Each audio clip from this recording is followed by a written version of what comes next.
Hello बच्चों, कैसे हो आप लोग। उम्मीद करते हैं आप लोग अच्छे होंगे और पढ़ाई लिखाई अच्छे तरीके से चल रही होगी। आज हम लोग डिस्कस करने वाले हैं राउल्ट के नियम के बारे में। हमने बता दिया है, उस पर जो उसकी सीमाएं हैं, उसके अंतर्गत क्या क्या चीज़ें आती हैं, उसको हम लोग जानेंगे। आज 2 वीडियो और आएगा, उसके बाद चैप्टर लगभग समाप्त हो जाएगा, कुछ बचेगा नहीं इस चैप्टर में।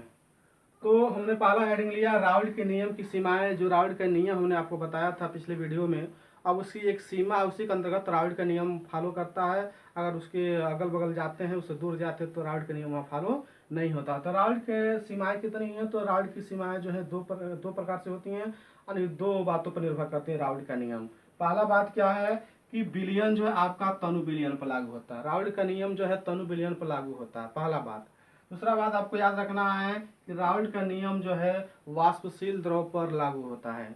ये 2 आपके पॉइंट याद होना चाहिए कि राउल्ट की जो सीमा है या जो राउल्ट का नियम है वो 2 बातों पर निर्भर करती है। एक तो तनु विलयन होना चाहिए, और दूसरा क्या होना चाहिए, दूसरा जो है आपका वाष्पशील द्रव होना चाहिए। हमने द्रव के बारे में बताया था, अवाष्पशील और वाष्पशील द्रव के बारे में।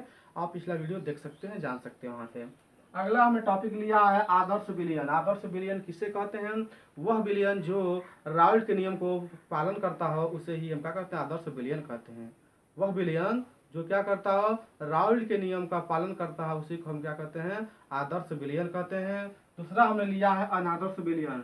वह विलयन जो राउल्ट के नियम का पालन नहीं करता है, अनादर्श विलयन कहलाता है।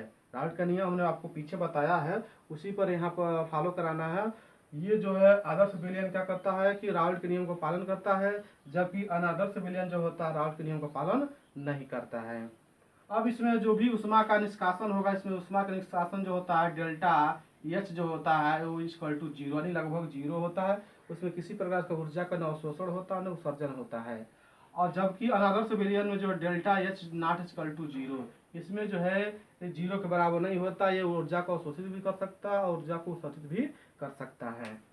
तो नोट यहाँ पर लिखना है। नोट क्या है? तो नोट आदर्श विलयन, आदर्श विलयन जब बनता है, जब आदर्श विलयन ठीक है बनता है, तो उसमें न तो ऊर्जा का अवशोषण होता, न ही ऊर्जा का निष्कासन होता। अर्थात लिखेंगे डेल्टा एच इक्वल टू 0, यानी हीट का वहाँ कोई प्रकार का उत्सर्जन नहीं होता। तो वहाँ पर नोट आपको लिखना है। नोट में यही लिखना है कि आदर्श विलयन जब बनता है तो उसमें न किसी प्रकार की ऊर्जा का अवशोषण होता है, न किसी प्रकार की ऊर्जा का ठीक है उत्सर्जन होता है। अर्थात डेल्टा एच इक्वल टू क्या होता है? 0 होता है। तो आशा करते हैं आपको अच्छे से ये समझ में आ गया कि राउल्ट के नियम की सीमाएं क्या हैं, और आदर्श विलयन किसे कहते हैं, अनादर्श विलयन किसे कहते हैं। अगला है वाष्प दाब का अपेक्षिक अवनमन। वेरी वेरी इंपॉर्टेंट है। यहाँ से आपकी शुरुआत होती है, ठीक है, ये इंपॉर्टेंट कर लीजिएगा। वाष्प दाब का अपेक्षित अवनमन। हम जानते हैं कि जब किसी वाष्पशील द्रव में, हम जानते हैं कि किसी वाष्पशील द्रव के उसके पृष्ठ पर लगने वाला उसके वाष्प से उसका वाष्प दाब कहलाता है। नहीं समझ में आया? कहने का मतलब यह है कि क्या है, वाष्पशील द्रव के, ठीक है, वाष्पशील द्रव के, ठीक है, पृष्ठ, वाष्पशील द्रव भरे हैं और इसके पृष्ठ पर लगने वाला वाष्प दाब किसके? इसी के वाष्प के। तो बोलेंगे हम जानते हैं कि ठीक है, वाष्पशील द्रव के पृष्ठ पर उसके वाष्प द्वारा लगने वाला दाब वाष्प दाब कहलाता है।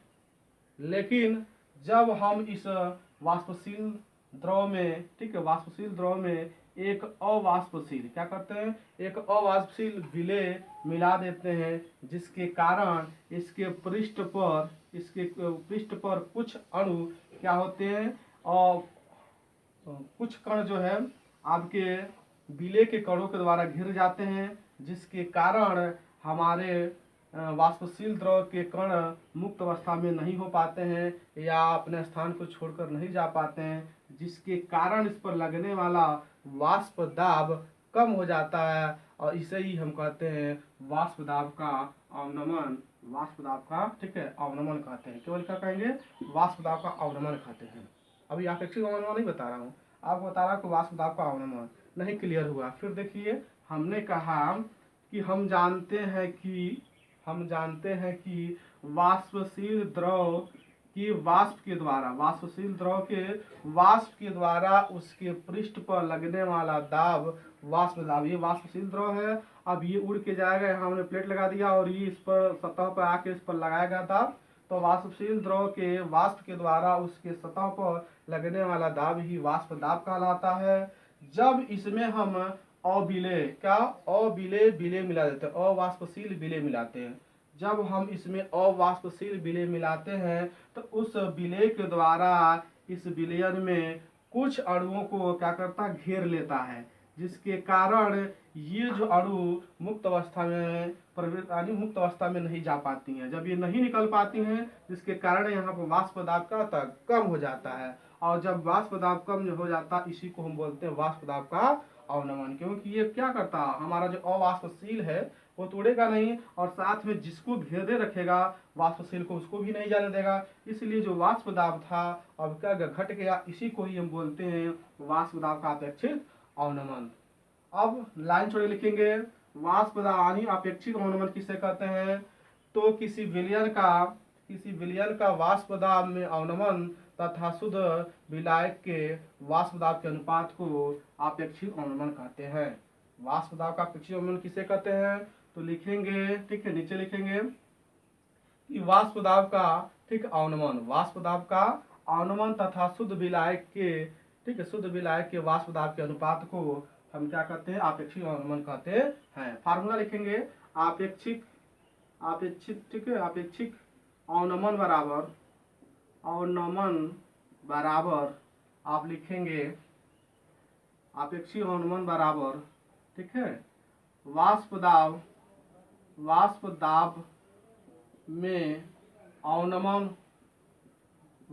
में अवनमन बटे शुद्ध विलायक, ठीक है,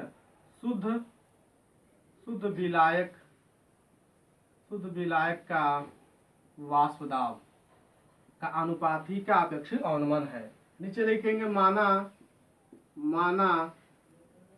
माना विलयन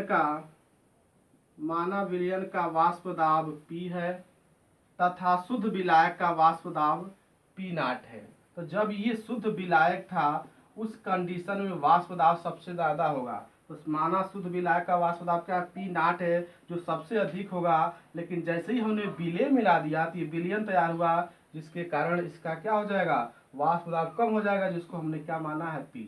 तो माना विलयन का वाष्प दाब P तथा शुद्ध विलायक का वाष्प दाब क्या है, P0 है। अर्थात कौन बड़ा है, अर्थात P0 ग्रेटर देन क्या, P से, P0 ग्रेटर देन P। अर्थात जो वाष्प दाब शुद्ध विलायक का वाष्प दाब है विलयन के वाष्प दाब से अधिक होगा, क्योंकि घट गया है।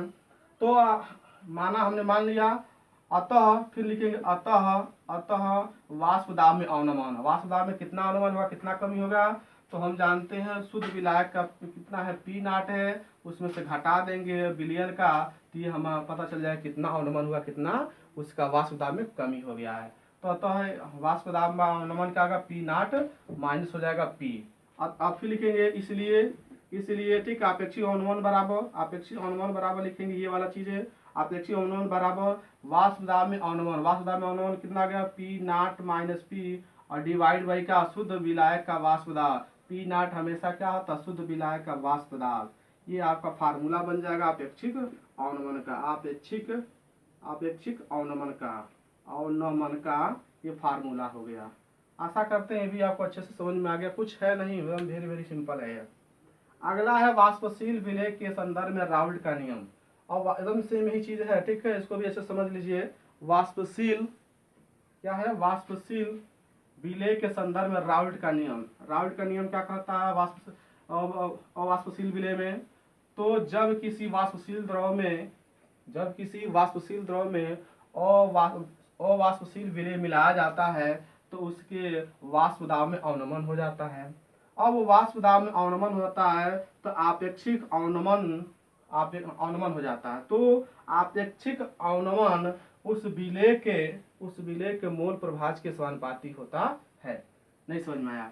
और वाष्पशील विलेय के संदर्भ में राउल्ट का नियम क्या होता है, तो लिखेंगे इस नियम के अनुसार किसी वाष्पशील द्रव में अवाष्पशील विलेय मिलाने पर उसका क्या होता है, उसका वाष्प दाब में अवनमन हो जाता है। तो विलयन का अपेक्षित अवनमन विलेय के मोल प्रभाज के समानुपाती होता है।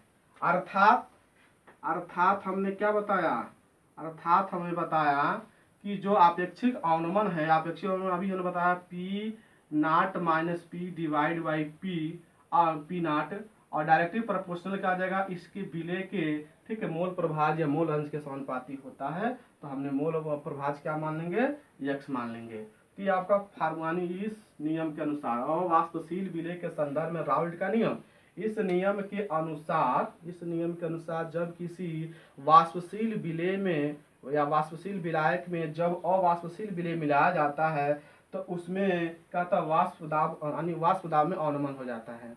अतः ठीक है, अतः आपेक्षिक अवनमन जो है उस विलय के मोल प्रभाज के समानुपाती होता है। नीचे ठीक है, ये जो है आपका क्या है, आपेक्षिक अवनमन उस विलय के मोल प्रभाज के समानुपाती होता है। ये आपका फार्मूला हो जाएगा। अब जो है इसको हल कर सकते हैं, बराबर समानुपाती होता है। अब इसको हल करना चाहते हैं तो पी नाट माइनस पी बटे पी नाट, और ये लगभग बराबर ही होता है, और डायरेक्टली प्रोपोर्शनल हो जाएगा यक्स को यानी मोल प्रभाज किसी एक घटक का मानेंगे तो यक्स घटक मानेंगे, एक घटक का है। जैसे आपने विलयन लिया विलायक, तो विलायक है, विलायक को हमने ए प्रकार का क्या मिला दिया, ए प्रकार का एक मिला दिया विलय, जो क्या है अवाष्पशील है। तो इसी का हमें क्या लिखना है, मोल प्रभाज। तो यहाँ पर लिख सकते हैं, नहीं लिखेंगे तभी भी काम चल जाएगा, आप डायरेक्ट लिखिएगा। इतना ही आपको लिखना क्या है कि वाष्पशील विलय के संदर्भ में राउल्ट का नियम क्या है। तो इस नियम के अनुसार जब किसी, ठीक है, जब किसी वाष्पशील विलायक में अवाष्पशील विलय मिलाया जाता है तो उस विलयन का वाष्प दाब अवनमन हो जाता है, यानी उसका वाष्प दाब में कमी हो जाती है। अतः नीचे लिखें, अतः आपेक्षिक अवनमन जो है उस विलय के मोल प्रभाज के समानुपाती होता है। बस इतना ही आपको लिखना है। तो आशा करते हैं आपको ये बातें समझ में आ गई होगी अच्छे तरीके से। वीडियो लंबा हो रहा है इसलिए मैं आज यही कैंसिल कर रहा हूँ। तो अगले वीडियो के लिए इंतजार करें। धन्यवाद।